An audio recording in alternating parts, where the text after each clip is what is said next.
It's great to see you. I'm so glad we made this real. We made this actually happen. Finally. Yeah, I'm sorry about the cancellation. It was illness related, as I just mentioned. So hopefully, yeah, I'm glad we've got there in the end, and hopefully this will be as good a conversation as I think it was going to be. Absolutely. Yeah. And I love it because it's just like such a great example of life happening. Yeah, and You know? it couldn't be any more prominent, could it, with the whole illness thing? Definitely. And that, I mean, that's life and recovery. That's like the whole premise of what this is about, you know?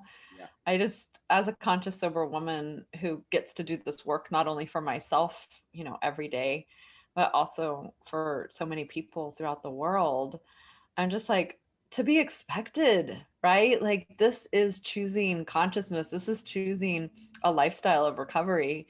Like, shit is going to happen and it's going to keep happening. yeah, And how I respond to it is everything. How I slow down for it, how I sometimes speed up for it, sometimes how I try to bypass it. But it's just like, all right, it's here. And, you know, do I have the support to feel safe to look at it and to be with it and all of those things. So so how long have you you're leading by example, man. doing our best? How long have you been in this line of work then, in terms of like life coaching and the other stuff that you do around recovery? Totally. I was coaching in a business format. So I was in real estate for like over 20 years and did a lot of training and coaching and consulting. So I've been coaching for a really long time. I didn't start doing it for sober people until I got onto my own journey. And then I came to that realization of like really, really struggling, John, to find people to meet me where I was at. I found people trying to take me to where they were or trying to take me to where they were down here. And I was just like, wait, no one's actually listening to me around here. And really like taking the time to listen to my body and what I was saying. And I was really frustrated for the first couple of years of my journey to sobriety. My whole thing started with trauma, where I had a real great understanding that I had trauma and that trauma was real. And it was before trauma was cool. So it was like back in the 90s when I had the realization of like, oh, this stuff lives in my body and I can actually work it out through my body. And but I kept drinking and doing drugs and partying and all of the things, but I had been introduced to it. So that as I got older, I was always talking about trauma and no one else really was. And alcohol and drugs worked faster. But before I turned 40, at around 37, I was like, I have this great idea. If I can heal my trauma, then I can have a great second part of my life. And so I had like a list of all the things that I wanted to do that I thought would help me get there. I had some support, but not a whole lot of support. And I was a very determined freaking woman, like I still am. And so I went on this journey to heal my trauma and finding my birth mom, healing my relationship with my birth mom. I was like certain that if I could do that, then everything would shift in my life. And in a way, I was 100% right. And as I was on that journey, when I found her, when I met her, when I started to relate to her, um, I became physically dependent on alcohol. So I started shaking and all of the things. And I was like, wait a second, my favorite coping mechanism cannot be doing this to me. Like, what is happening? And then, so that's when I was faced with the choice to stop using that coping mechanism. I mean, my whole life was starting to fall apart because I had to drink every day in order to function. And finally, the detoxes were just getting worse and worse and worse. I self detoxed a few times and then I went to treatment for the first time in 2014, shortly after I'd found my birth mom. And when I got to treatment, I was just, they just kept on telling me that alcohol was a problem, alcohol was a problem, alcohol was a problem. All of the thing was around alcohol. And you know, it was true. Like I needed to not have that in my body anymore because it wasn't working. However, the deeper thing was that my body didn't know how to live with the coping mechanisms that I had created to date as like a 38-year-old woman at that point without it. And I had been in the state of like high energy, feeling like there's pins and needles going on in my body all the time since I was a little kid, constipated constantly, then diarrhea, just all of the symptoms were there to show like my body did not know how to cope with the things that had happened to me. And unfortunately, in the treatment system that I first went to, they didn't have the tools to support me there. So that's when I first started writing the Thrive in Recovery, what I call regrooving methodology, was in my first treatment center. I was like, and then I would do this different, and I would do this different, and I would do this different. And I took all of that education. I took all the 12-step education. I took all of the life ring education, and I started adapting it to trauma-informed language that would resonate with me. And that was really based on meeting me where I was at, which I didn't necessarily know how to do at the time either, because I was always like, I need to be there instead of here, and I need to do more. And what I really learned was like, to be a conscious sober woman, there wasn't any more I needed to do. I needed to like relax into my knowing. I had to learn to trust myself again. And then from there, like create a life that would be, awesome, quite frankly. But it wasn't like this easy road. It was a freaking mess. Um, yeah. So I went to treatment for the first time in May of 2014, and then I was hospitalized with several different suicide attempts during the next 2 years because it wasn't working, right? I just wasn't there. I went through so many different therapists, so many different treatment centers. And at the end of the day, I felt totally misunderstood and shameful and guilty. And so I would go 6 months, I would go 3 months, I would go 3 weeks. It was all different. It was always in 3s, 6s, and 9s that I would go back to the behavior. And then when I would go back, I was like, how fast can I die? How much Xanax and alcohol can I consume so I just don't wake up? That would be the easiest thing for everyone. Yeah. And I was not successful. Somehow or another, firemen knocked down my door. My family would show up from Texas. I was in San Francisco at the time. I would call someone for help. It just, because I would wake up and I'd be so sick. Like it got really bad. My body just like could not take what I was putting it through anymore. And I could drink like so much and still be conscious. Like I blew a 4 over 4. Like it didn't even like on the BAC thing, it didn't even like register sometimes. They're just like, we don't know how you're alive. I'm like, well, neither do I. Right. But there's nothing worse than laying there in a hospital bed and looking up at all of these people. And the look that they have in their eyes is that I'm a big piece of shit. Yeah.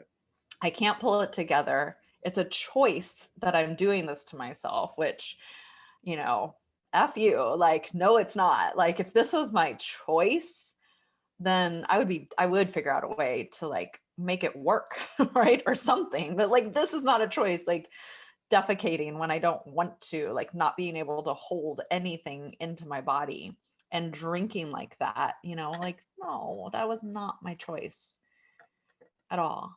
And yeah, the systems that we have in our world, all over the world. So it's not just in the US, it's not just in Europe, it's not just in the UK. It's like everywhere. There's such a stigma around alcohol and drug use. And I was humiliated and shameful and all of the things. And so finally, when it just stopped not working for me to not be here anymore, then I just had to like make a decision. And, like, I'm really blessed and grateful that, like, I'd been an entrepreneur for a really long time. I had a lot of agency, I had a lot of training. I had already started my trauma work. Like, I had a lot of background. I'd been on a self-development path since I was in high school. I had a lot. But the one thing that I didn't have was the total, like, primal cue of this isn't working, so you're going to live like you never lived before. And I made that decision in June of 2016, went to that treatment center and said, hey, yo, totally wasted, right? Like, with all these notebooks, putting them down, like, you got to listen to me. I think I have a plan of how it would work. And they're like, you need to sober up and then we can talk about it. And they were actually really cool. They let me study there. I didn't have to go to, like, the groups. I would get time out to write my program, to figure things out. And then um, I went and lived in sober living for a bit. And that's where I really started my program, for myself first, because I really believe in that. And then sharing it with other people about 3 months later. So in September of 2016. It's funny, the book I've just finished called Seven Steps to Success. The first chapter is called Make a Decision. It's the big one, isn't it? I mean, nothing happens until you just actually make that decision and stick to it as well. Because how many times do we say, "I've had enough. I'm not doing this anymore," but it's just not concrete. It's not until you actually like believe it yourself, um, that it begins to happen.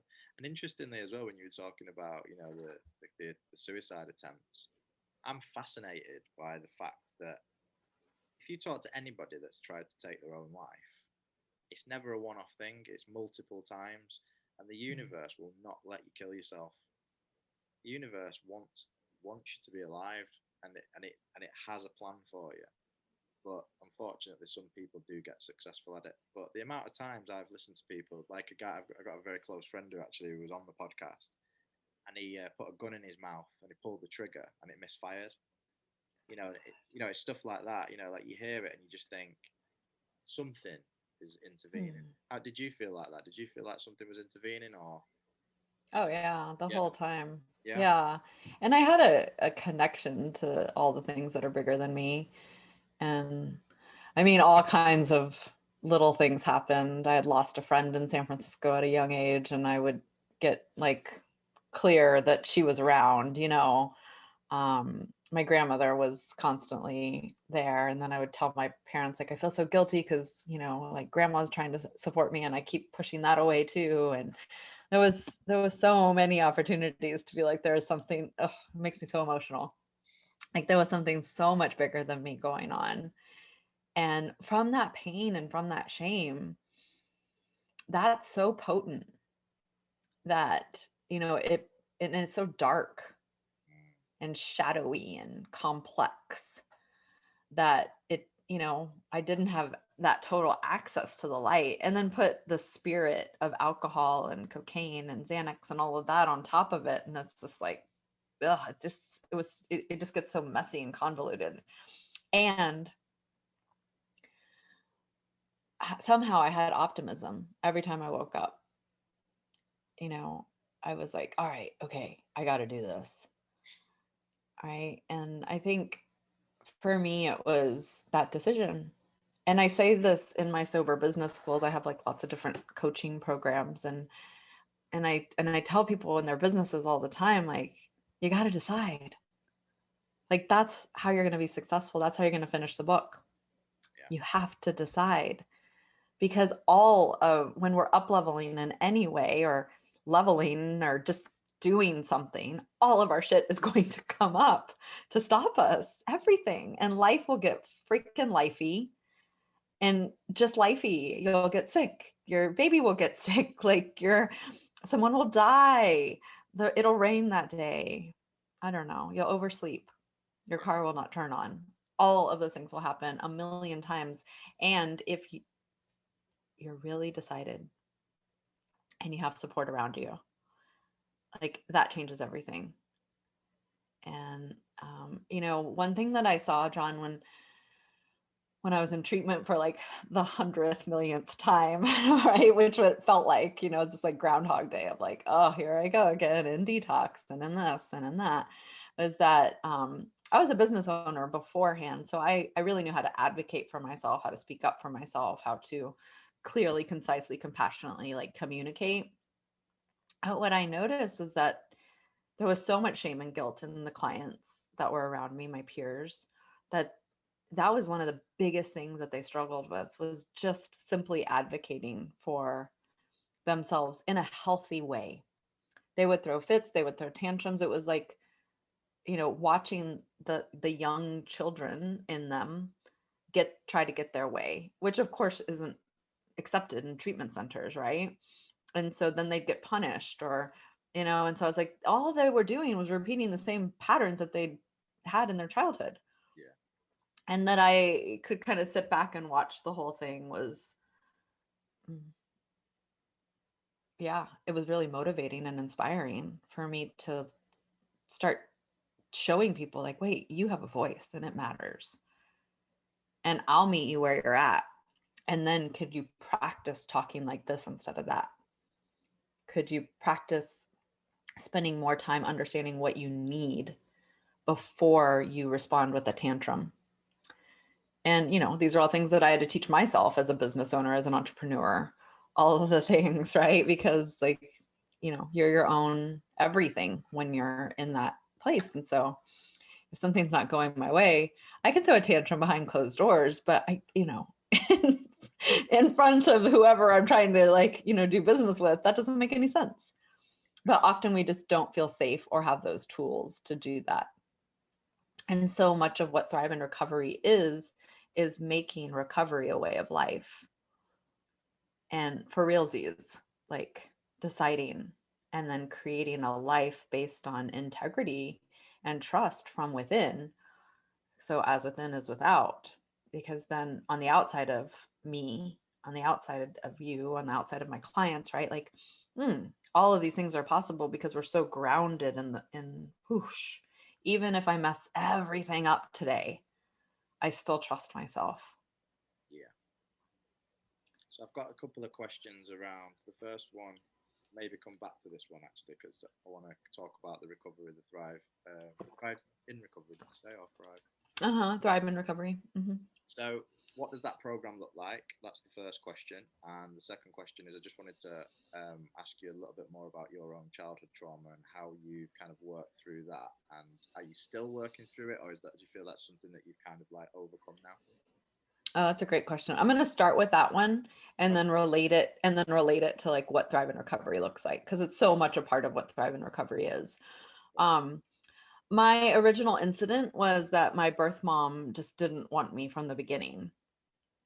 And so after it was a C-section, after she gave birth, it was just like, no, I can't deal with this, and no attachment, right? So no heartbeat, no anything. Just my father stepped up, and then my family stepped up.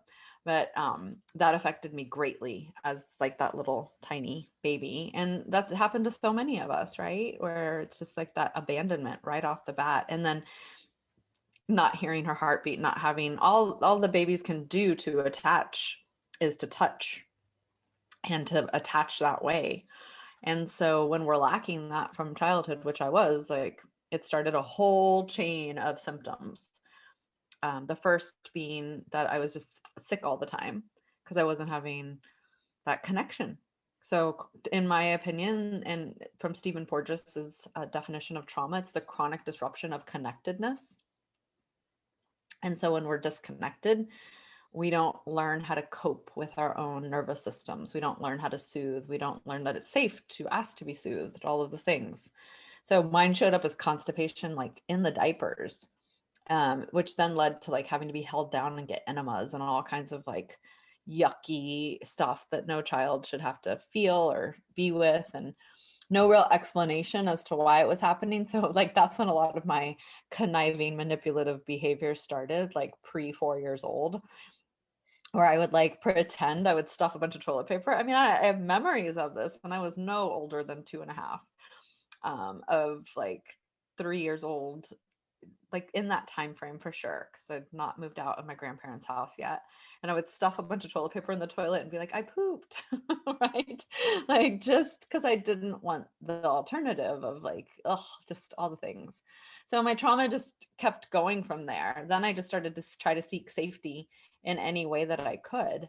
Um, and, really unhealthily attached to humans, just very anxious all the time. Please don't leave me. Please don't leave me. Please don't leave me. And please don't leave me put myself in situations where I was raped several times, where, it would just make really decisions on please don't leave me instead of any kind of prefrontal cortex, like, hey, you have agency. I have agency. Like I just didn't have that. My nervous system was just too. And then, of course, alcohol and drugs, entered my life at a pretty young age. And then it was like, because they worked so well, then it just supported me to be super, super awesomely successful at school, at work, because it medicated me. But then just traumatizing myself in my personal life in every way, because I just didn't, like, I just wasn't able to set boundaries, to do simple things. And so I just consistently let myself be taken advantage of in so many different ways, and just did end up in really risky situations, which were a lot of fun. Don't get me wrong, I had a great time a lot of times, but I was hurting myself. And I just didn't realize that it was hurting me at such deep levels, and that it all started with just like this disconnection. And so such a big part of what Thrive in Recovery is learning how to connect safely, learning how to connect to self, to the nervous system. When I figured out that like my nervous system was so dysregulated, it just started to help dissipate so much of the shame and guilt, because I was like, it is not my fault. Yeah.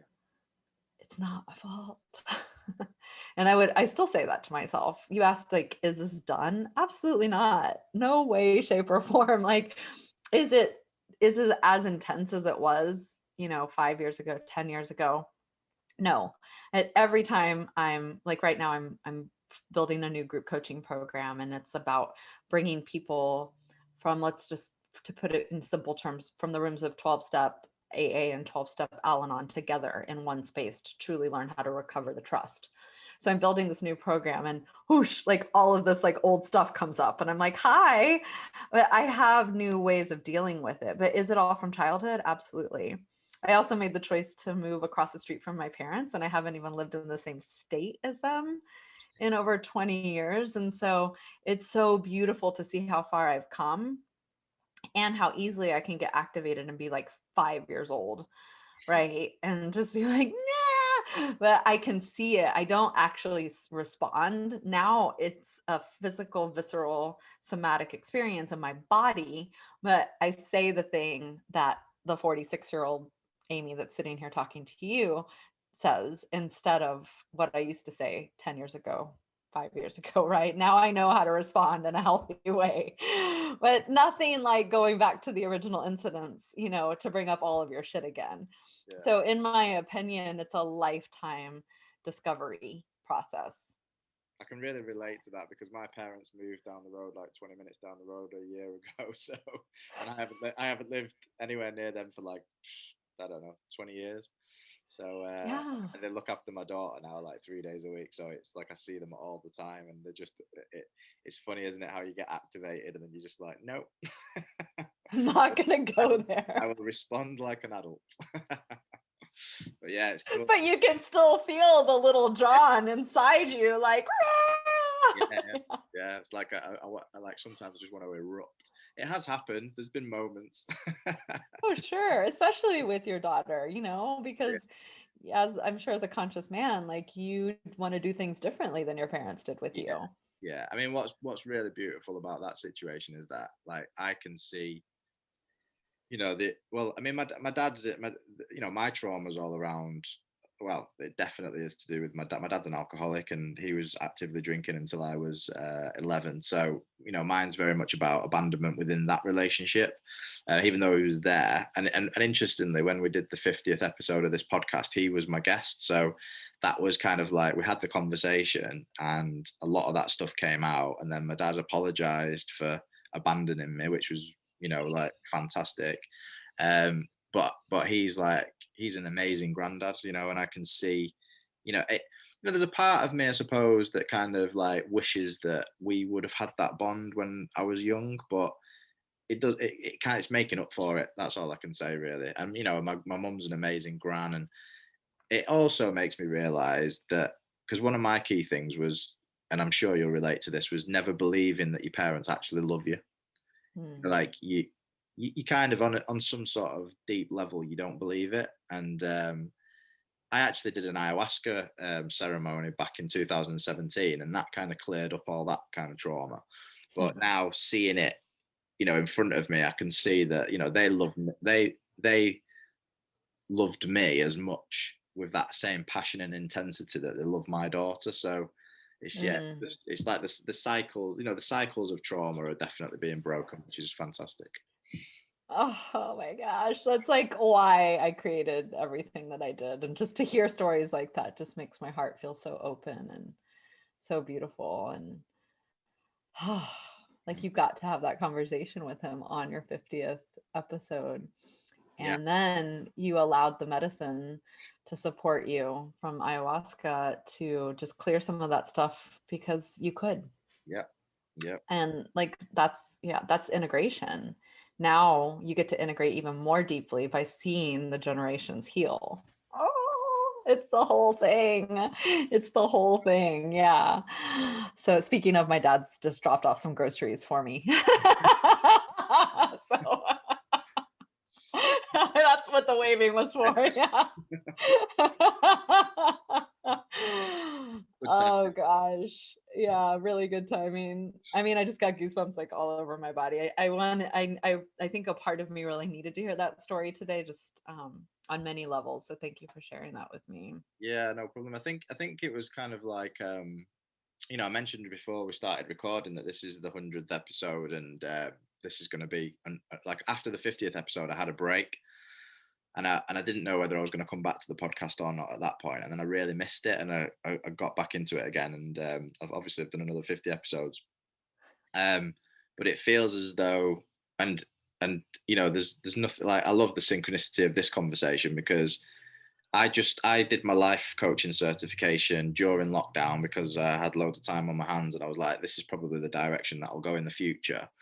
And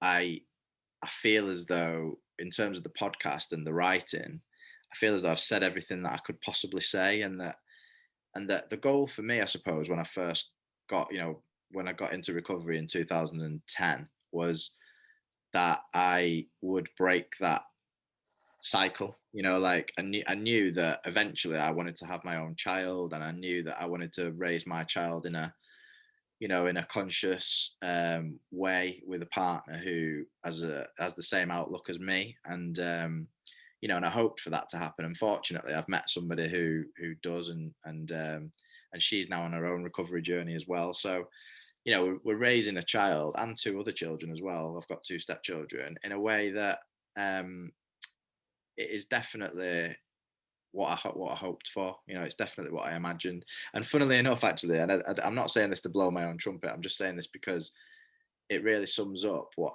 I never thought that I could love somebody else's children. I never thought that I could be a stepdad.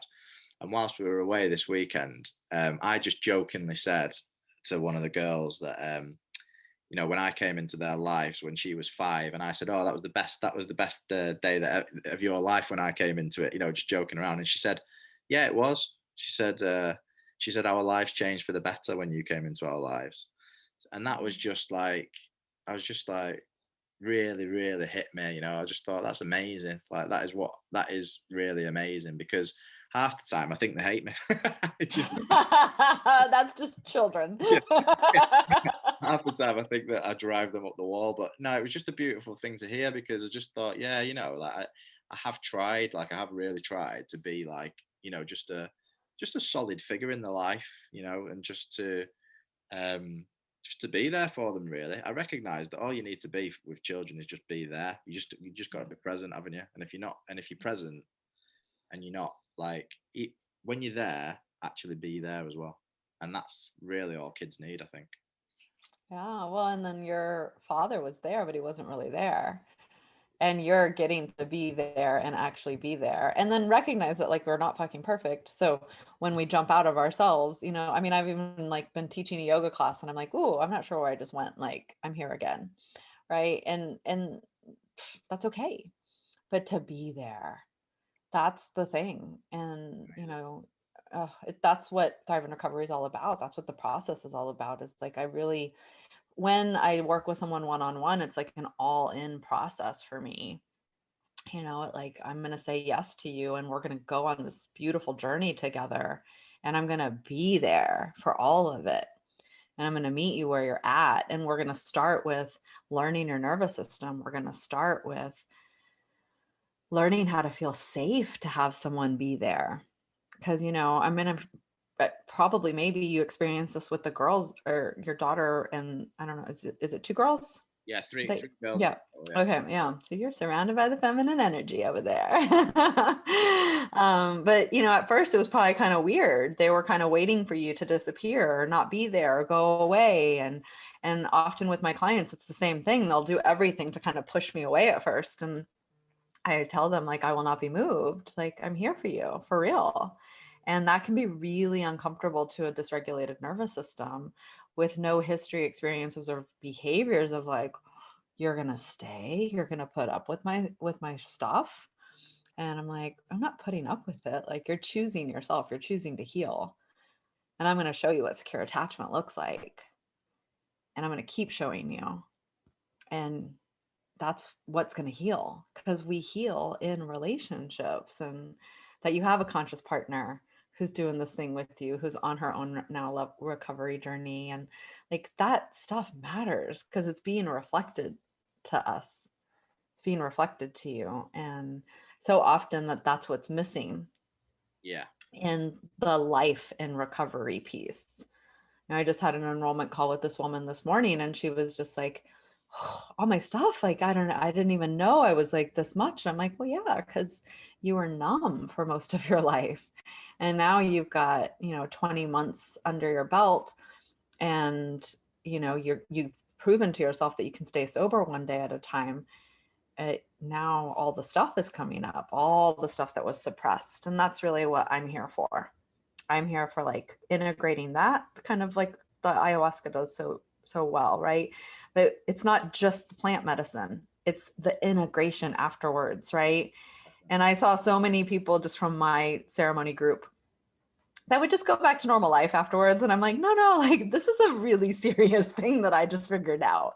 And so it was months and months of integration afterwards of like, oh, I got another tool to like use or even just another remembrance or whatever it is. And that's I feel like so often what's missing from like a normal therapeutic model as well is like it's 1 hour during the week and then you hold on to all of your stuff and then you tell the person what you want to tell them. But in a relationship with especially with the one-on-one, it's just like we're talking every day on Voxer or some other modality of using our voices together and I'm really in there with someone. So I'm like, oh, what was that noise I heard in the background? Or I really heard that deep exhale that you took. What was happening for you, right? What's happening for you in that moment? And really letting it be the body healing and the body coming back to life. I feel like so many of us in recovery kind of cut our body off because it was too hard to feel our feelings and depended on our thinking and like it worked but it didn't lead to happy life.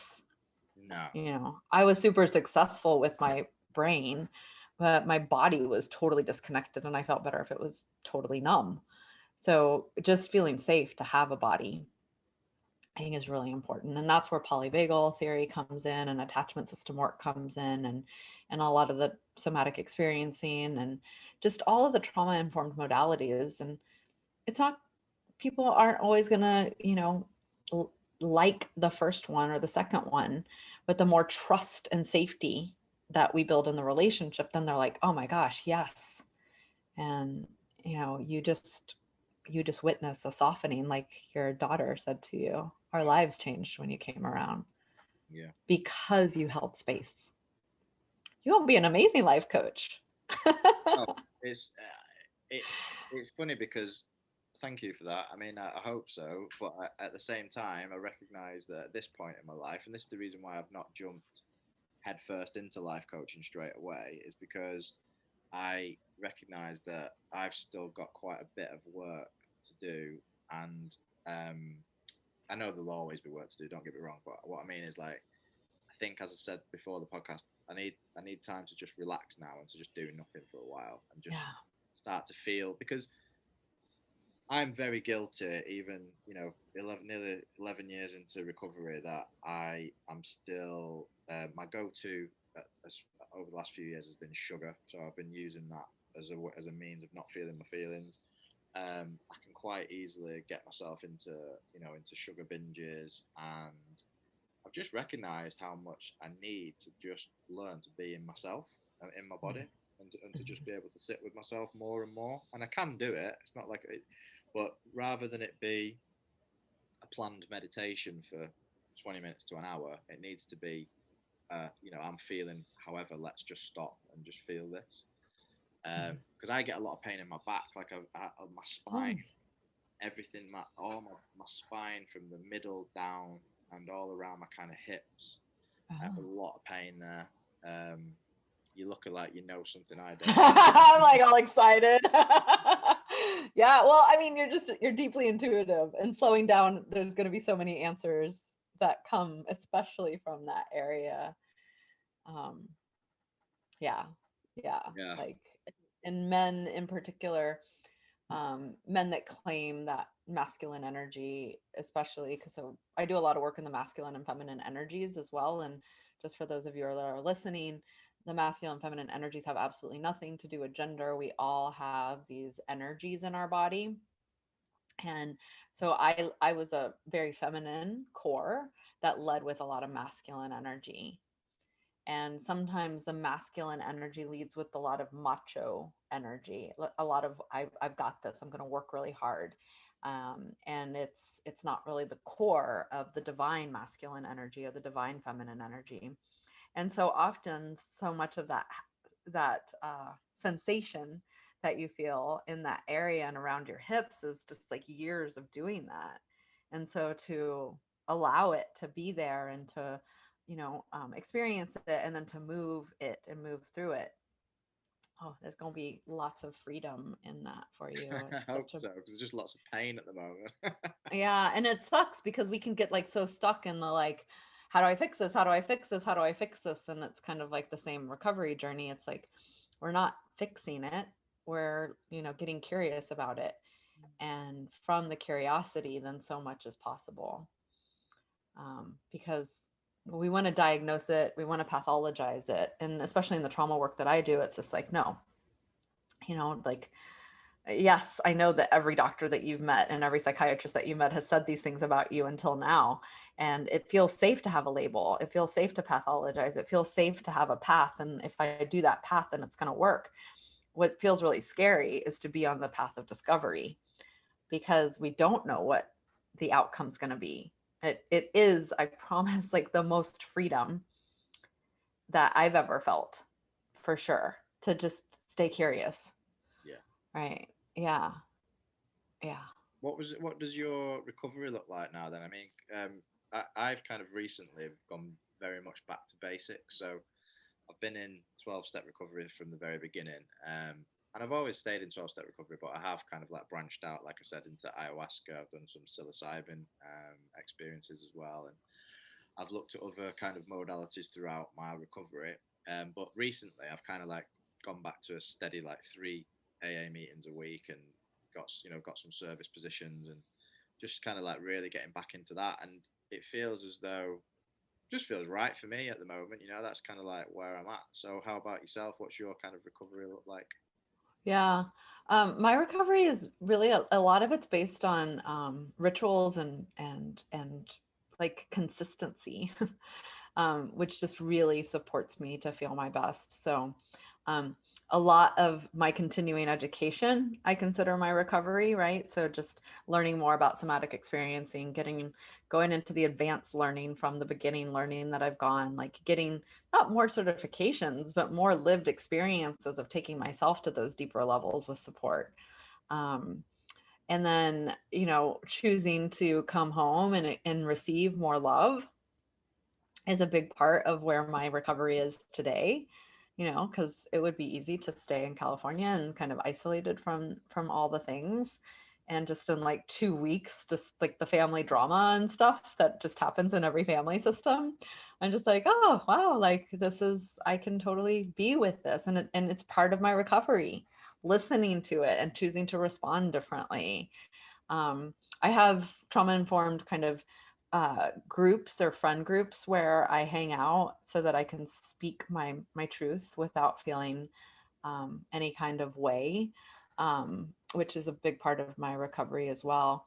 I haven't like traditionally been to 12-step meetings in a really long time, since like 2018.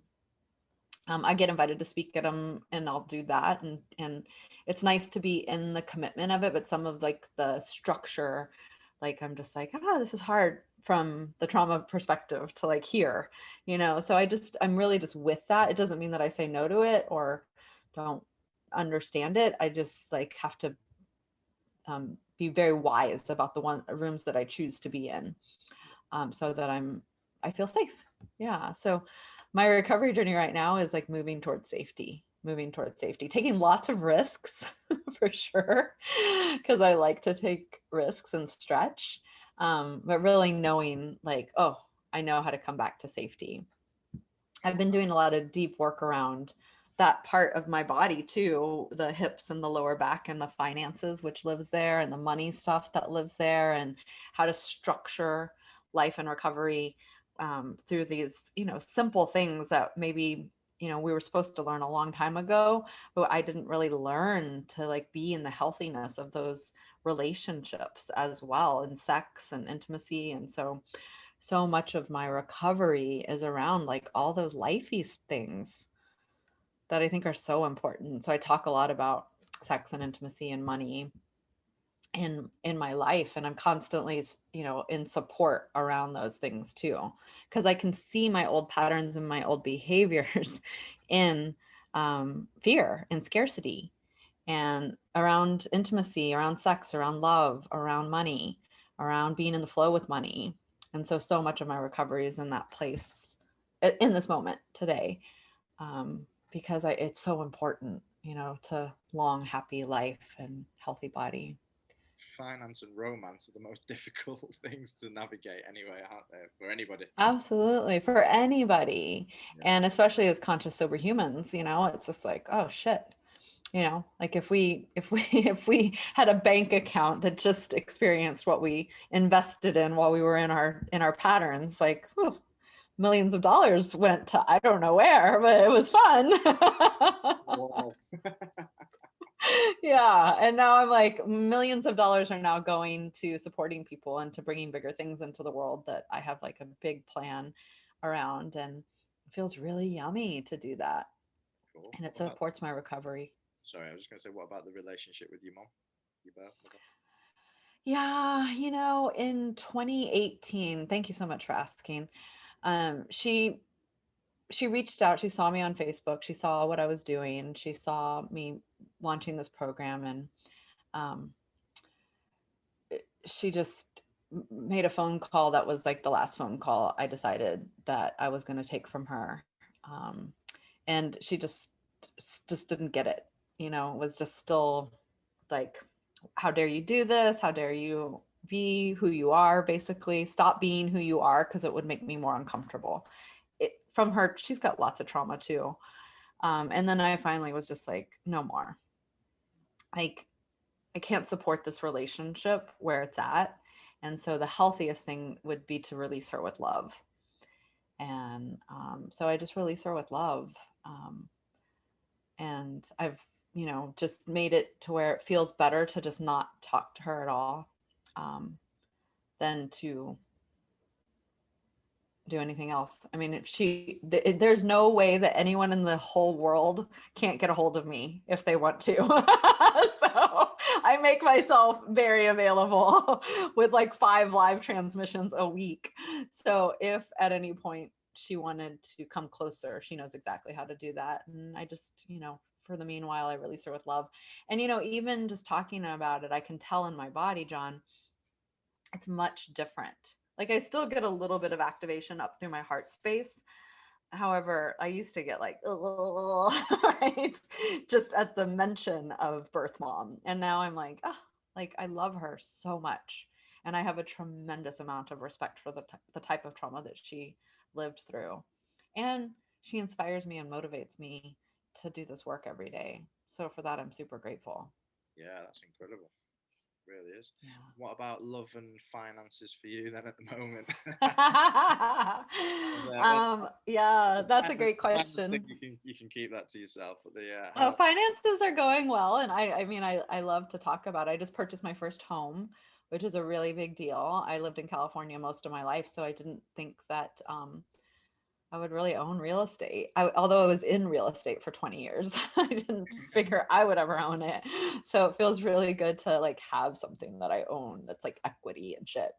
And as far as romance goes, I've been single since 2017. I went through a pretty um, like heart opening breakup, and we got to make amends. He's now a conscious sober man, which is really beautiful, and I still love him very much, and I'm very keen on allowing myself to have all of these feelings and be in relationship to a lot of things, and I don't have any one single person that I even want to relate to in that way right now, because I can still feel that my heart is open and healing to what I have and had with him.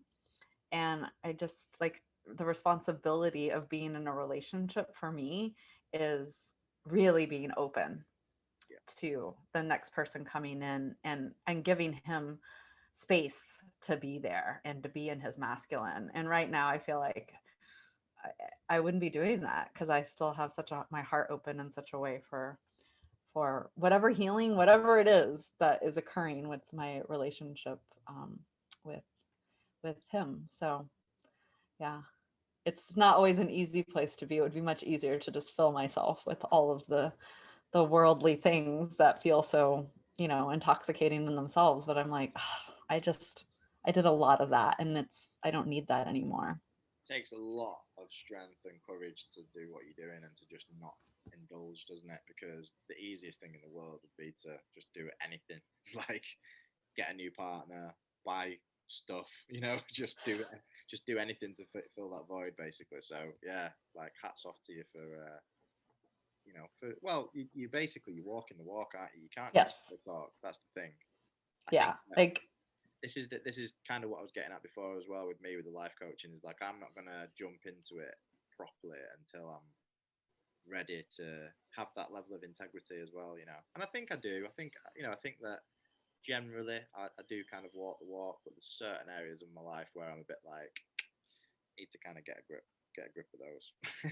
yeah, well, and slow down, right? Because, yeah, I have so many like pleasure practices and work that I do in pleasure as well that I bring to my work, and just allowing myself to really truly experience like deep amounts of pleasure in my life with myself, with all of the things that life has to offer, has been something that's like, oh, like when I'm ready to have someone like fully show up in my life, and really just like have it all, that's going to be so awesome and so fun.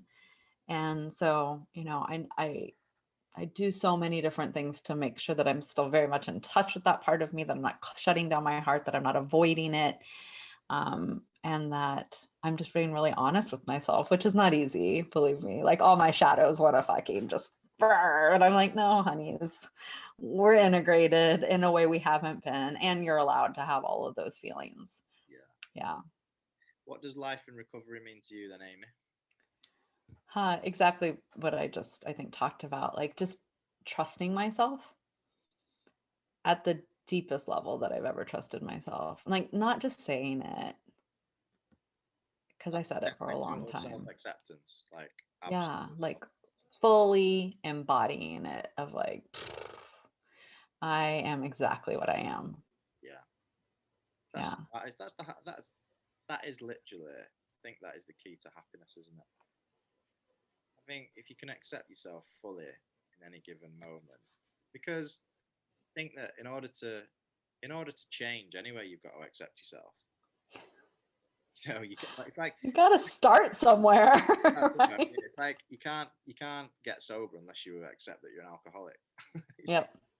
100%. Same with everything, isn't it? You can't move forward until you accept actually where you're at. And I think too many people, and definitely like I've been guilty of this for years, and not so much in recovery, but definitely prior to recovery, was living in fantasy. You know, where you believe that you actually are to where you actually are, two completely different things.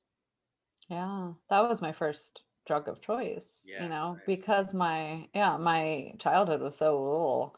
I would just create stories after stories after stories, so much that other kids would be like, "You're lying." And I'm like, "No, I'm happier here." Like, "Thank you." And so I did that in all of my relationships. Um, and that's part of the self-forgiveness process of what as well of like, "Oh gosh, I just didn't know how to cope with life unless I made make believe Yeah, reality, and make believe was not I was not living in Mr. Rogers' world. I was living in a real world, and so it came out as lies and manipulation. And now I'm like, oh no, this is real, this is really happening. I'm not dissociating from it. I'm just like, and sometimes it takes a few days to get there, a few months to get there, right? But it's a discovery process, not a, oh, I got it all figured out. I never claim to have it all figured out. I am super messy and chaotic and all of the feminine things for sure. And I love that about me. And I'm so glad when I get into my rigidness and I have it all figured out. Da, da, da, da, da. I'm like, that is a big sign for me that I need to be doing my own recovery, yeah, right? That is the biggest sign for me when perfectionism comes in. I'm like, what's happening here? I'm about to blow a fuse somewhere. yeah. Perfectionism is horrible, isn't it? It's an Oh, illness. yeah. Yeah, definitely suffer from that one. It's easy. Yeah. what would be the kind of the words of wisdom or any advice that you would give anybody that was looking to make a change or to kind of begin on this journey? Well, I think what we've talked about, like, is the premise of it all, like deciding. And before I could fully decide, I had to find a safe place within myself and with support around me, like to really feel safe, to decide from that place. So any kind of change you're trying to make that out there, whether it's like getting a new job, leaving your partner, being with a partner, choosing to get sober, it's like, oh, how do I create safety first? Because from a dysregulated nervous system, we're not usually making decisions or deciding with the smarter parts of our brain. We're deciding from the old parts that are usually traumatized in some way. So from that safe place, then decide. And then, you know, find some people that are going to love you through it. Beautiful. That's wonderful. Thank you very much for your time today. It's been really great having this conversation. And where can we find you online? Everything's at Thrive in Recovery with Amy. So, website, Instagram, Facebook, Thrive in Recovery with Amy. Beautiful. Thanks very Yeah. much. Thank you. Thank you so much.